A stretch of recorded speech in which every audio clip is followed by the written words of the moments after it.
So I just wrapped a short film that I made with my best friends this past week. It's been about 4 months and I am so excited to be finally at the finish line and start entering into film festivals.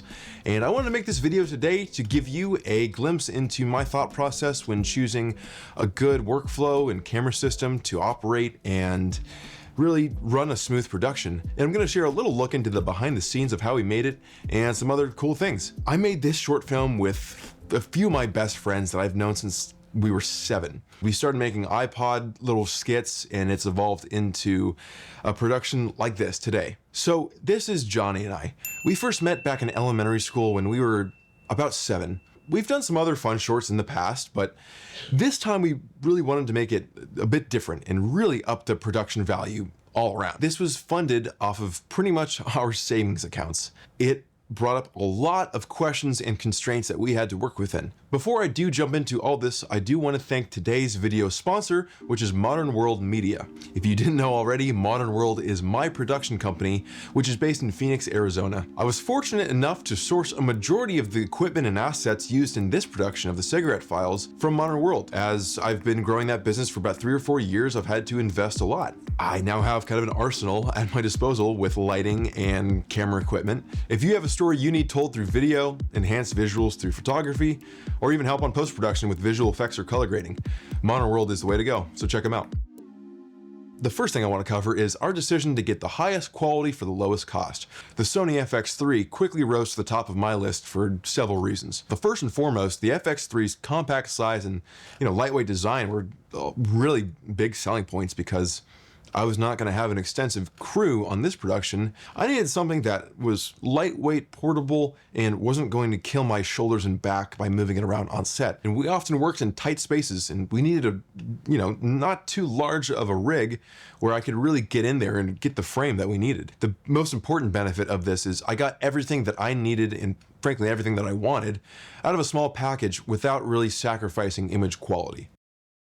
So many of our scenes were set in dimly lit interiors, and the camera's dual native ISO capabilities allowed us to capture really clean footage and honestly, really challenging lighting conditions. And so with this, the FX3's low light performance was really crucial for this project. One challenging scene to work with was Lamore's office, which is the CEO of this evil cigarette company. And we had a big window spilling in as his backlight. The lights on his face aren't anything powerful or significant, and you can really tell that window was doing a lot. So check out this shot before I color graded it. That was really pretty difficult to wrap my head around of how I was going to fix that. But with some creative workarounds in editing and color grading, I was able to bring all that back and make it a usable clip. And in fact, it ended up being one of Johnny and I's favorite frames in the whole film. So when we were shooting the car interiors, I had no lighting available as well. We had no rig, no setup. It was completely run and gun. And I was really worried that the sky in the background would just be completely overblown and white. Since the exposure on their face was nothing, I was just working with a natural environment. Now, having come from the Sony A7 III, which is an 8-bit color camera, I'm used to spending a lot more time in production, really making sure the lighting is dialed in and that everything works. When you have the FX3 with 10-bit color, you're able to make a little mistake if you're in a rush and be able to correct that in your editing room. And that is a key difference between cinema cameras and non-cinema cameras or alternative options. Dynamic range, or how much detail the camera captures in the brightest parts of the image and the darkest parts of the image. So along with dealing with the tough lighting environments by being inside the car, the only way I was able to get those shots was because I was able to physically fit in the car. There was no rig, there was no fancy setup. It was just me in the shotgun seat, just real guerrilla. Now, if I was using a larger camera package, I don't know if I would have been able to get that shot. Another factor that the FX3 really had was its versatility. I mean, we could really easily switch it to be on the tripod or take it off for a quick handheld take. And it was really seamless because its weight was pretty low. And this was crucial because we didn't have too crazy of a budget. Like I said, this is off our savings accounts. And so most of the lighting setups were built out by yours truly. So I needed as much time and energy on my hands as I could possibly get. Another factor of why the FX3 was the right choice because its price point was very attractive to our budget. I personally decided to purchase it a few months prior to the production since I was already in the market for a new upgrade, since my most recent camera before the FX3 was the Sony A7 III, which is great for photography, but still lacks a few things that really make it a great video camera in 2024. Other options like the Red Komodo are great, and until this most recent price drop, it needs a lot of investment financially to be able to get it to the same capabilities that I was able to rig out my FX3 for. Think of like monitors, handles, accessories. So by choosing the FX3 for this project, the investments that we needed to make to get it to the point where I was comfortable using it were really cut down. It's unfortunate, but the logistics of other options are just impractical in today's production economy. Because again, we're aspiring filmmakers. We don't have $1 million to our name, so we had to get creative. And the FX3 allowed us to do that.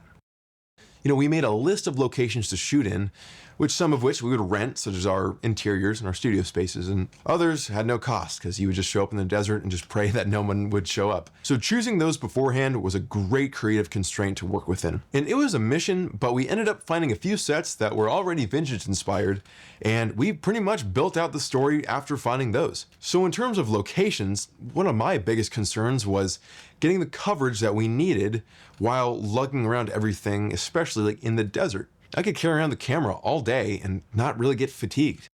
So the look that Johnny and I were going for was obviously period, and the decade we really chose to focus in on were the 1960s. Some inspirations were Once Upon a Time in Hollywood and some Wes Anderson films.